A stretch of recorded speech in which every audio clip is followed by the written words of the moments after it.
चुनाव से पहले सत्ताधारी दल वोट पाने के लिए या जो विपक्ष में है, जो सत्ता में आने की कोशिश कर रहे हैं, वो वोट पाने के लिए क्या नहीं करते ये हम सब आप जानते हैं। लेकिन जो हो रहा है उससे देश का कितना नुकसान हो रहा है और आपका कितना नुकसान हो रहा है ये बात वो नहीं बताते हैं।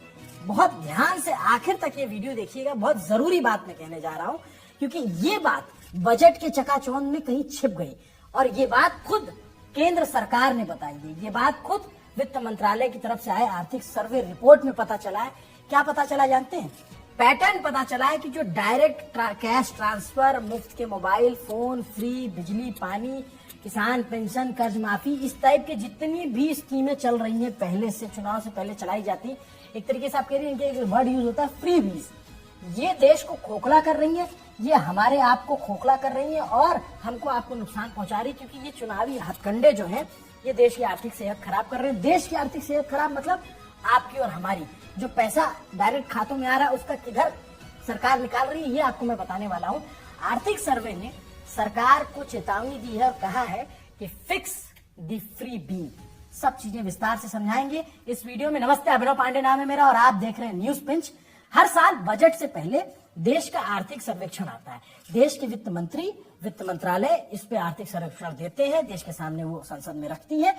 ये पिछले एक साल का लेखा जोखा होता है कि राजकोषीय घाटा कितना रहा, जीडीपी कितनी सही रही, खजाने में कितना पैसा आया, डायरेक्ट टैक्स कितना वसूला गया, इनडायरेक्ट टैक्स कितनी आमदनी हुई, वगैरह वगैरह सब कुछ बताया जाता है। एक तरीके से आप मान लीजिए कि बही खाता है। शॉर्ट में समझने के लिए देश की अर्थव्यवस्था से जुड़े आंकड़े, बजट पर तो आप लगातार खबरें देख ही रहे हैं, लेकिन आर्थिक सर्वेक्षण पर चर्चा बहुत कम होती है, क्योंकि बजट के लिए टीवी चैनल्स और तमाम लोग खूब दिखाएंगे ये हुआ वो हुआ।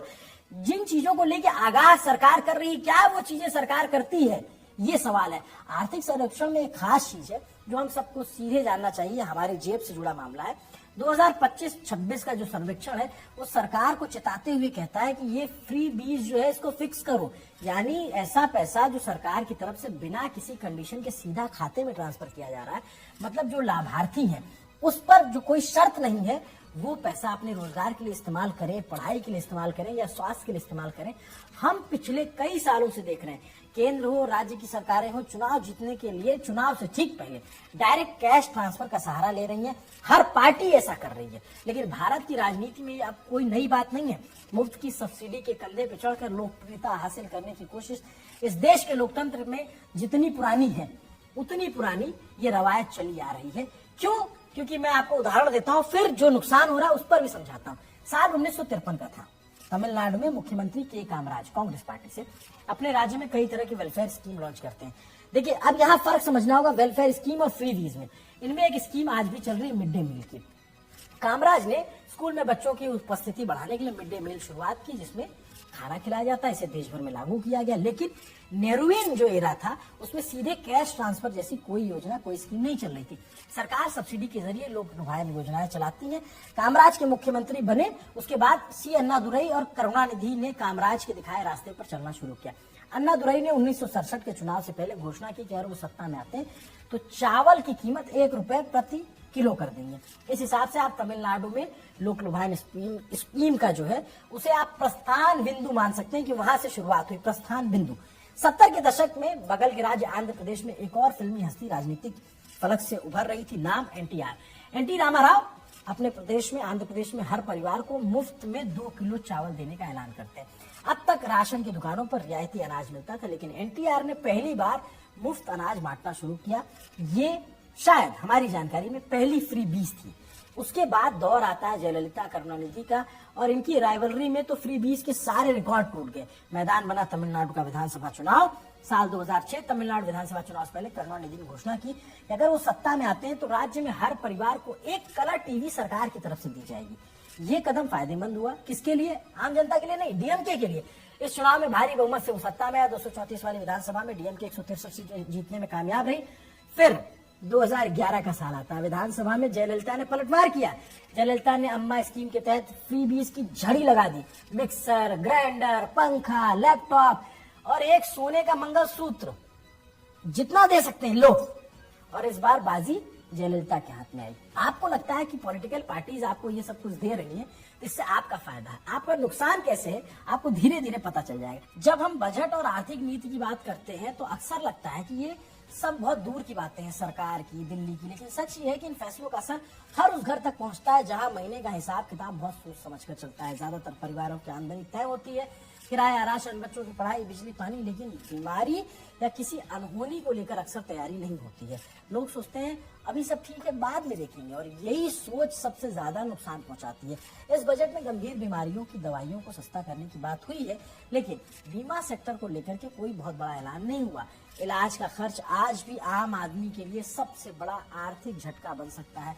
सरकारी सुविधाओं की अपनी सीमाएं हैं और प्राइवेट इलाज बहुत महंगा हो चुका है। हेल्थ इंश्योरेंस को ज्यादातर लोग सिर्फ बीमारी के बाद याद करते हैं, जबकि असल फायदा तब मिलता है जब इसे पहले लिया जाए। सही समय पर लिया गया कवर इलाज के फैसले को पैसों की चिंता से अलग कर देता है, ताकि मुश्किल वक्त में ध्यान इलाज पर रहे, ना कि खर्च पर। आज तो कई ऐसे प्लान्स हैं जिसमें पहले दिन से ही डायबिटीज, थायराइड, अस्थमा जैसी बीमारियां कवर हो जाती हैं। आर्थिक झटके हमेशा अचानक आते हैं और इससे निपटने के लिए हमें तैयारी पहले से रखनी होगी। भगवान न करे, लेकिन अगर अचानक आप अपने परिवार का साथ छोड़ गए तो आपके जाने के बाद आपका परिवार इमोशनल लॉस तो झेलेगा ही। कोशिश होनी चाहिए कि कम से कम उन्हें फाइनेंशियल लॉस ना झेलना पड़े। इसलिए जरूरी है टर्म इंश्योरेंस लेना, जो लाइफ इंश्योरेंस का प्योरेस्ट फॉर्म है। जितनी जल्दी से लिया जाए प्रीमियम उतना कम पड़ता है और फिर वही प्रीमियम लाइफ लॉन्ग के लिए लॉक हो जाता है। सिर्फ 400-500 रुपए हर महीने में इन दोनों इंश्योरेंस के प्रीमियम की शुरुआत हो जाती है और आपको लाखों करोड़ों तक का कवर मिल जाता है। लिंक डिस्क्रिप्शन में दिया है, जहां से आप अपने लिए सही प्लान चूज कर सकते हैं। ऑनलाइन लेने पर 15 से 25% तक का डिस्काउंट मिलेगा। जीएसटी हट जाने के बाद जितने प्रीमियम में पहले 10 लाख का कवर मिलता था, अब उसी प्रीमियम में 20 लाख तक का कवर मिल सकता है।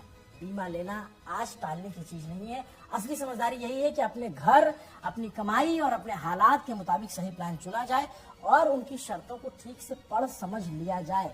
अंत में बजट सरकार का होता है, लेकिन घर की सुरक्षा और घर का भविष्य हमारी अपनी जिम्मेदारी है।